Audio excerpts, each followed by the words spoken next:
بسم اللہ الرحمن الرحیم الحمد للہ وحدہ والصلاة والسلام علی من لا نبی بعدہ اما بعد فاعوذ باللہ من الشیطان الرجیم بسم اللہ الرحمن الرحیم وَإِذْ قَالَ لُقْمَانُ لِابْنِهِ وَهُوَ يَعِظُهُ يَا بُنَيَّ لَا تُشْرِكْ بِاللَّهِ إِنَّ الشِّرْكَ لَظُلْمٌ عَظِيمٌ يَا بُنَيَّ أَقِمِ الصَّلَاةَ وَأْمُرْ بِالْمَعْرُوفِ وَانْهَ عَنِ الْمُنكَرِ واصبر على ما أصابك إن ذلك من عزم الأمور صدق الله العظيم۔ معزز سامعین کرام اور علماء کرام، بس مذاکرے کے لیے جیسے مولانا نے فرمایا 5-10 منٹ کے لیے بیٹھ گیا ہوں، کچھ عرض کرنا ہے، یوں سمجھ لیجئے کہ سبق سنانے کے لیے بیٹھا ہیں۔ ابھی ہم نے قرآن کریم کی ایک آیت تلاوت کی ہے، حضرت لقمان جن کے بارے میں مفتی شفیع صاحب رحمۃ اللہ علیہ نے لکھا کہ اللہ تعالیٰ نے ان کو اختیار دیا تھا کہ یا تو آپ نبوت اختیار کر لیں یا حکمت، تو انہوں نے کہا کہ اگر یہ حکم ہے تب تو مجبوری ہے، لیکن اگر اختیار دیا جاتا ہے تو نبوت کا بوجھ اتنا بھاری ہے کہ مجھ سے اٹھایا نہیں جائے گا، اس لیے حکمت انہوں نے اختیار کیا، اور اللہ تعالیٰ نے کوئی حکمت و دانائی کا ایسا علم دیا تھا کہ لوگوں کے فیصلے وہ کیا کرتے تھے اور بہت سی حکمت کی باتیں وہ کرتے تھے۔ انہی کے بارے میں اللہ تبارک و تعالیٰ نے سورہ لقمان میں ذکر کیا ہے ان کا کہ انہوں نے اپنے بیٹے کو نصیحت کی۔ سب سے پہلی نصیحت انہوں نے کی کہ اے میرے بیٹے، شرک مت کرنا، اللہ تعالیٰ کے ساتھ شرک مت کرنا، کیونکہ شرک بہت بڑا گناہ ہے، اور ہو بھی کیوں نہ، اس لیے کہ جس رب العالمین نے پیدا کیا، جس نے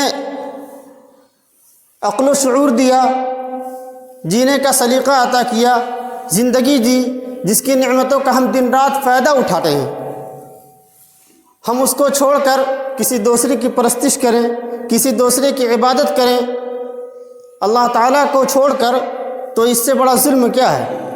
اور انسان کو وصیت کی اللہ تعالیٰ نے کہ والدین، تمہاری ماں مہینوں تم کو پیٹ میں رکھا اور پھر تمہیں دودھ پلایا، تو تم ان کی ہر وقت فرما برداری کرو، کسی بھی حال میں رہو، لیکن ہاں اگر والدین شرک کرنے کے لیے کہیں تو والدین کی بات اس وقت نہیں ماننی ہے، اس وقت والدین کی بات نہیں ماننی ہے، شرک اتنا بڑا گناہ ہے۔ لیکن ہمارے اندر سے شرک کی نحوست ختم ہوتی جا رہی ہے، ہمارے نوجوان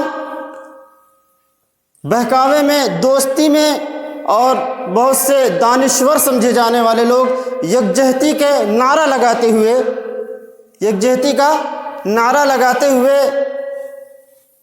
سب بھول بیٹھے ہیں۔ شرک اتنا سنگین گناہ ہے، یہ جان لیجئے کہ ایمان اگر ہمارا درست نہیں ہے تو ہم دن رات عبادت کرتے رہیں، سجدے میں پڑے رہیں، لیکن اگر ہمارے ایمان میں خامی ہے تو ہماری ایک بھی عبادت قبول نہیں ہوگی۔ ہم دن رات صدقہ و خیرات کرتے رہیں، مظلوموں کی مدد کرتے رہیں، کچھ بھی کریں، لیکن اگر ہمارے ایمان میں ذرہ برابر بھی نقص اور خرابی ہے تو ہماری کوئی بھی عبادت قابل قبول نہیں ہوگی۔ اور ایمان کی بنیاد بچپن ہی سے ڈالی جاتی ہے، بچپن ہی سے ڈالی جاتی ہے، اس لیے کہ بچے کا ذہن ایک کوڑا کاغذ رہتا ہے، جو اس پر نقش کیا جائے گا وہ ہو جائے گا۔ بس ہم لوگ کتنی دعائیں اور کتنی قرآنی آیات ایسی ہیں، بہت سے لوگ ہوں گے ضعیف ہو گئے، بوڑھے ہو گئے، زندگی ختم ہوگی، مکتب میں جو پڑھیں وہی آج کل چل رہی ہے، بچپن میں جو چیزیں پڑھی جاتی ہیں وہ نقش کر جاتی ہیں۔ تو ایک سمجھ لیجئے کہ شکوہ سمجھ لیجئے یا شکایت جو بھی سمجھ لیجئے، درد کہ یہاں پہ بھی ایک مکتب چلتا تھا لیکن معلوم نہیں کیوں بند ہو گیا، اللہ بہتر جانے۔ تو بہتر یہ ہے کہ اس کا نظام چالو کیا جائے، تب تو بہت ضروری ہے، اس لیے کہ ایمان کے بغیر کچھ نہیں۔ آج دیکھیں آپ، نوجوان بچے اور بچیاں ذرا سا بہکاوے میں چلے گئے، دنیا بھی گئی ہاتھ سے، ایمان تو گیا ہی، دنیا گئے لذتوں کے تھوڑا سا بہکاوے کے چکر میں آ گئے، اس کے بعد پتہ چلا کہ جو ہے چھوڑ کر بھاگ گئے یا قتل کر دیا۔ وجہ یہی ہے کہ ایمان مضبوط نہیں ہے، اور ہم نے شرک کی نحوست اور اس کی ناپاکی اور اس کی گندگی کو ہم نے بچوں کے دلوں میں بٹھایا نہیں، وجہ یہ ہے۔ تو حضرت لقمان علیہ السلام نے فرمایا کہ میرے بیٹے کبھی شرک مت کرنا، اور اس کے بعد نصیحت فرمائی یا بنی اقیم الصلاۃ، اے میرے بیٹے نماز قائم کرنا۔ ایمان جب مضبوط، اس لیے کہ ایمان کے بعد اگر کوئی چیز فرض ہوتی ہے نا سب سے پہلے تو وہ نماز ہے۔ کہ میرے بیٹے نماز مت چھوڑنا، کچھ بھی ہو جائے نماز نہ چھوڑنا، کسی بھی حال میں ہو، ہر چیز سے کمپرومائز کر لینا لیکن نماز سے کمپرومائز مت کرنا، کسی بھی پوزیشن میں ہو نماز سے کمپرومائز مت کرنا۔ آج ہم رونا روتے ہیں فلاں جگہ اس مسجد کو شہید کیا جا رہا ہے، اس کا کورٹ سے آرڈر آ گیا، وہ فلاں جگہ غیر مسلم جو ہے مساجد کی توہین کر رہے ہیں۔ کیا ہم مساجد کی توہین نہیں کر رہے ہیں؟ کیا ہم بیٹھ کر مسجدوں میں غیبتیں نہیں کر رہے ہیں؟ کیا ہم بیٹھ کر مسجدوں میں ایک دوسرے کی برائی نہیں کر رہے ہیں؟ کیا یہ مسجد کی حرمت کو ہم پامال نہیں کر رہے ہیں؟ اور ایک بات یاد رکھ لیجئے، یہ ناشکری ہے اللہ تعالیٰ کی نعمت کی۔ جب ہم ناشکری کریں گے، اللہ تعالیٰ نے قرآن پاک میں صاف فرمایا ہے لَإِن شَكَرْتُمْ لَأَزِيدَنَّكُمْ، اگر شکر کریں گے تو اللہ تعالیٰ اضافہ کریں گے، اللہ تعالیٰ اضافہ کریں گے۔ وَلَئِن كَفَرْتُمْ إِنَّ عَذَابِي لَشَدِيدٌ، پورے قرآن میں اللہ تعالیٰ نے عذاب کے ساتھ، علماء بیٹھے ہوئے ہیں کہ تاکید کتنا، انا کی ضمیر لائے، اس کے بعد پھر لام تاکید لشدید، اتنی سختی کے ساتھ اللہ تعالیٰ نے پورے قرآن میں کہیں بھی نہیں فرمایا اپنے عذاب کو۔ ان عذابی لشدید، میری گرفت بہت سخت ہے، میرا عذاب بہت سخت ہے۔ لیکن ہم آج کی نماز سے بیگانے ہوئے ہیں۔ علماء فرماتے ہیں کہ ہر چیز اللہ تعالیٰ کی تسبیح بیان کرتی ہے۔ کتا اور خنزیر بتایا کہ یہ بھی اللہ تعالیٰ سے اپنی تخلیق کے بارے میں، اللہ تعالیٰ نے اس کو بنایا، ان کو پیدا کیا، تو اللہ تعالیٰ کا شکر ادا کرتے ہیں۔ اور کون سے الفاظ کہتے ہیں؟ علماء نے لکھا ہے کہ کیا کہتا ہے، الحمدللہ الذی جعلنی حمارا ولم یجعلنی کلبا، کہ اللہ تعالیٰ شکر ہے تو نے مجھے گدھا بنایا ہے، کتا نہیں بنایا۔ اور کتا کیا کہتا ہے، الحمدللہ الذی جعلنی کلبا ولم یجعلنی خنزیرا، اے خدا تیرا شکر ہے تو نے مجھے کتا بنایا، خنزیر نہیں بنایا۔ اب ذرا دل پر ہاتھ رکھ کر خنزیر کے جملے کو سنو۔ خنزیر کہتا ہے الحمدللہ الذی جعلنی خنزیرا ولم یجعلنی تارک الصلاۃ، اے خدا تیرا شکر ہے کہ تو نے مجھے خنزیر بنایا لیکن نماز چھوڑنے والا نہیں بنایا۔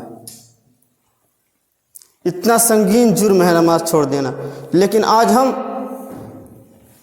بس چل رہی ہے زندگی۔ تو اللہ تعالیٰ سے دعا ہے کہ اللہ تعالیٰ ہمیں نماز کی پابندی کی توفیق مرحمت فرمائے۔ اور انہوں نے اس کے بعد فرمایا کہ نماز پڑھنے کے بعد یہ نہیں کہ اپنے تک محدود رکھو یا کوئی بھی نیکی کرو، وَأَبْنِجْ أَقِمِ الصَّلَاةَ وَأْمُرْ بِالْمَعْرُوفِ وَانْهَ عَنِ الْمُنْكَرِ، کہ جب نیکی کرو، نماز پڑھو یا کچھ بھی کرو، نماز پڑھنے آ رہے ہو کہ مل کے چلو بھائی تم بھی چلو نماز پڑھنے کے لیے، یا کوئی اگر کوئی غلط کام کر رہا ہے بھائی یہ غلط ہے اس کو روکو، کوئی اچھائی کر رہا ہے اچھائی کی دعوت دو، صرف اپنے تک محدود نہیں کرنا۔ اور پھر فرمایا وَاصْبِرْ عَلَىٰ یا بنی اقیم الصلاۃ وامر بالمعروف وانہی عن المنکر واصبر علی ما اصابک، اور جب آپ نیکی کی طرف بلائیں گے نا، دوسروں کو برائیوں سے روکیں گے نا، تو آپ کے پاس مصیبتیں بھی آئیں گی، آزمائش آئیں گی، لوگ کہیں گے برا بھلا۔ یہ علماء کی جماعت ہے، جاتی ہے، بیان ہوتا ہے، لوگ حضرت مفتی صاحب ہے، مولانا ہے، بہت سننا پڑتا ہے۔ اور یہ سمجھ لیجیے انبیاء کی سنت ہے، اگر آپ دوسروں کو تلقین کریں اور دوسرے آپ کو برا بھلا کہیں اور آپ صبر کر لیں، تو ہمارے پیارے نبی صلی اللہ علیہ وسلم کی بھی سنت ہے کہ آپ صلی اللہ علیہ وسلم پر کیسی کیسی آزمائشیں آئیں، کیا کیا ظلم نہیں ڈھائے کفار مکہ نے، لیکن آپ صلی اللہ علیہ وسلم نے صبر کیا۔ اور پھر صبر کا صلہ یہ ملا کہ آپ وہی مکہ والے جو آپ صلی اللہ علیہ وسلم کو گالیاں دے رہے تھے، آپ صلی اللہ علیہ وسلم پر ظلم و ستم کے پہاڑ توڑ رہے تھے، ایک دن وہی آپ کے سامنے فتح مکہ کے وقت گردن جھکائے کھڑے ہوئے تھے۔ تو یہ صبر کا اور اللہ تعالیٰ سے لگاؤ اور توکل اور صبر کا نتیجہ تھا۔ تو آپ سے گزارش بس یہی ہے، یہ نصیحت تھی کہ بیٹا شرک مت کرنا اور نماز قائم کرنا، اور آگے بھی نصیحت ہے لیکن وقت نہیں ہے. اور جب کوئی بھی نماز پڑھو یا کوئی اور نیکی کرو تو دوسروں کو بھی حکم دو, اور اگر کوئی غلط کر رہا ہے تو اس کو روکو, اور اگر کوئی برا بھلا کہے تو اس پر صبر کرو. اور پھر فرمایا ان ذلک من عزم الامور, یہ بہت بڑا کام, چھوٹا نہیں ہے, بہت بڑا کام ہے. انشاءاللہ اللہ تعالیٰ بہت اجر دیں گے اگر آپ دوسروں کو بھی بھلائیوں کا حکم دیں گے. اللہ تعالیٰ ہم سب کو عمل کی توفیق مرحمت فرمائے. آمین. وآخر دعوانا الحمدللہ رب العالمین. اب میں حضرت مفتی صاحب سے درخواست کرتا ہوں کہ تشریف لائیں اور اپنے ناصحانہ کلمات سے اور دعا سے اس محفل کا اختتام فرمائیں.